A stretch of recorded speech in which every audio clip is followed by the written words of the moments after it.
नमस्कार, times of Swaraj में आप सबों का स्वागत है। मैं हूं संतोष सिंह और आज हम टाइम्स ऑफ स्वराज में बात कर रहे हैं कि आज 30 तारीख है। आज वो मंत्री का डेडलाइन है। आज तबादले नीति की घोषणा की उम्मीद की जा रही है, लेकिन जो खबरें आ रही हैं वो खबर यही है कि तबादले नीति को लेकर जो भी मंत्री जी कह रहे हैं, सच्चाई यही है कि कोई नीति नहीं है। क्योंकि नीति बनाने के लिए जो नियत की जरूरत है वो न सिद्धार्थ में है न सुनील कुमार में है। दोनों में किसी में नियत नहीं है, तो नीति कहाँ से बनेगा? बस वही घिसी पिटी बात सामने हमें आएगी। आवेदन आप दीजिए, महिलाओं को जो है सो पोस्टिंग हो जाएगा, विकलांग को पोस्टिंग है, बस खाली ये नहीं होता है, सोल्यूशन लगा कर जो है सो चिप्पी साटने का काम करेंगे। कोई नीति नहीं बना है, एक बात। दूसरी बात ये कि बीपीएससी वाले भ्रम में न रहें। आपके लिए कोई नीति नहीं बना है और जब तक आप प्रोबेशन पीरियड आपका पूरा नहीं होगा, देख लीजिए उसमें तकनीकी चीज़ फंसा दिया है। और अभी जो प्रभार देने की भी बात हुई है ना, उसमें भी तकनीकी प्रॉब्लम हो गया। विधि विभाग जो है उस पर आपत्ति जाहिर कर दिया है। ये लोग सोचते थे कि हम कर लेंगे, समझ में आएगा। अब ट्रांसफ़र में भी हमें लगता है कि वो विधि विभाग का कहीं न कहीं वो चीज़ें सामने आएगी, क्योंकि चार्ज देने वाले में, प्रभारी प्रिंसिपल बनाने वाले में, बीपीएससी वाले में पेज फंस गया है। विधि विभाग पेज फंसा दिया। क्या प्रोबेशन पीरियड में आप ड्राइंग डिस्पर्सिंग का अधिकार आप नहीं दे सकते हैं?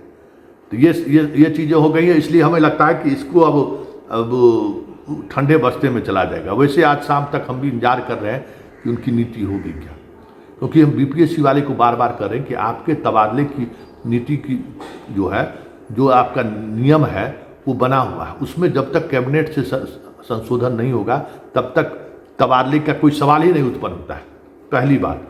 दूसरी बात कि मंत्री को ये समझ में नहीं आता है कि ट्रांसफ़र अलग चीज़ है, पोस्टिंग, ये जो ट्रांसफ़र वाली जो बात हो रही है ना, ये जिला कैडर है।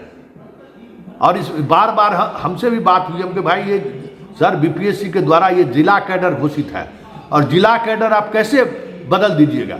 इसको बदलने के लिए आपको जो कैबिनेट से पावर चाहिए, जो आप संशोधन करिएगा, वो संशोधन होगा उसके बाद ही ना, क्योंकि उसी संशोधन के, उसी अधिनियम के तहत इसलिए लोगों की बहाली हुई है ना, कि जिला कैडर हुआ, अब प्रखंड और पंचायत कैडर नहीं हुआ। इसी तरह इन लोगों की बहाली हुई है। जब तक आप उसको बदलिएगा नहीं, तब तक इनका ट्रांसफ़र कैसे लीजिएगा, कैसे इनका आवेदन इंटरटेन कीजिएगा?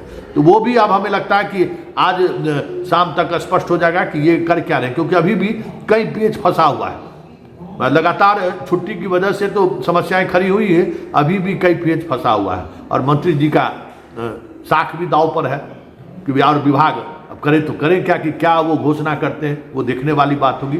लेकिन 2-3 बात तय है कि उन्हीं को विशिष्ट शिक्षक का दर्जा मिलेगा जिसकी पोस्टिंग होगी। पोस्टिंग नहीं हुआ तो आपको विशिष्ट शिक्षक का दर्जा नहीं मिलेगा, एक बात तय मानिए।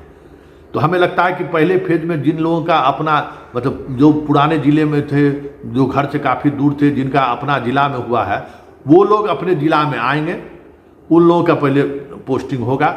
फिर विकलांग और महिलाएं जो बाहर हैं उनका पोस्टिंग होगा। तो ये लगभग 10%, मुश्किल से हमें लगता है कि 10% ऐसा होगा, पति पत्नी विकलांग या सक्षमता परीक्षा पास करके अपने अनुकूल जिला में जो गए हुए हैं, ऐसा 10% होगा। उस 10% को फिलहाल हमें लगता है कि लाभ मिले। इस स्थिति में अपर मुख्य सचिव भी और शिक्षा विभाग के मंत्री भी इस लेवल पर सोच रहे हैं। और हमें लगता है कि ये जो लेवल है ना, इससे ज़्यादा इन दोनों से होने वाला भी नहीं है, ये भी तय है। क्योंकि वो विल पावर नहीं है दोनों आदमी में, ये दोनों, हमें नहीं लगता है कि इन दोनों से ये होने वाला है। लेकिन अब कैबिनेट में जो आपका पास हुआ है विशिष्ट शिक्षक के लेकर, जो नियमावली पास हुआ है, उसमें है कि पोस्टिंग होगी तभी आपको विशिष्ट शिक्षक का लाभ मिलेगा। तब भाई पोस्टिंग का हालात आप देख ही रहे हैं कि क्या होता है। वैसे आगे देखिए, आज शाम तक हम भी देखना चाहते हैं कि लोगों ने जो बनाया था कि शहर में किसको रखना है, शहर से थोड़ा दूर वाले स्कूल में किसको तवज्जो देना है, जो साफ रिमोट एरिया है वहाँ कैसे शिक्षकों को पोस्टिंग करना है, पहाड़ी बाढ़ वाले इलाके में कैसे लोगों को पोस्टिंग करना है, कई तरह के चीज़ें पर इन लोगों ने चर्चा पूरा मंथन किया है। एगो पुलिस पदाधिकारी डीजी होकर रिटायर हुए हैं, मंत्री आपके हैं, और दूसरा सिद्धार्थ जी हैं। दोनों आदमी और बाकी लोग जो है सो पूरा दिमाग लगाए हैं कि क्या क्या हो सकता है। और उदार, देखिए उदारता शब्द जो है ना अपने आप में बहुत भेग है। उदारता का मतलब समझ जाइए कि कुछ न कुछ नियत में खोट है। अरे कैसे उदार हो जाइएगा, आप एडमिनिस्ट्रेटिव बॉडी है ना, प्रशासकीय बॉडी है, आपके उदारता से क्या मतलब है।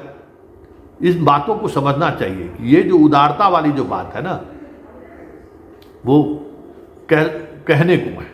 इसलिए देखिए शाम तक इंतजार कीजिए। इसलिए हमने कहा कि 30 तारीख आज है, देखिए कहाँ तक चीज़ें सामने आती है। लेकिन इतना तय है, ये जो नीति होगी ना, उस नीति के साथ जो जिस नियत की बात मंत्री और अपर मुख्य सचिव कर रहे हैं, बहुत कम लोगों का इसका लाभ मिल जाए तो बड़ी बात होगी।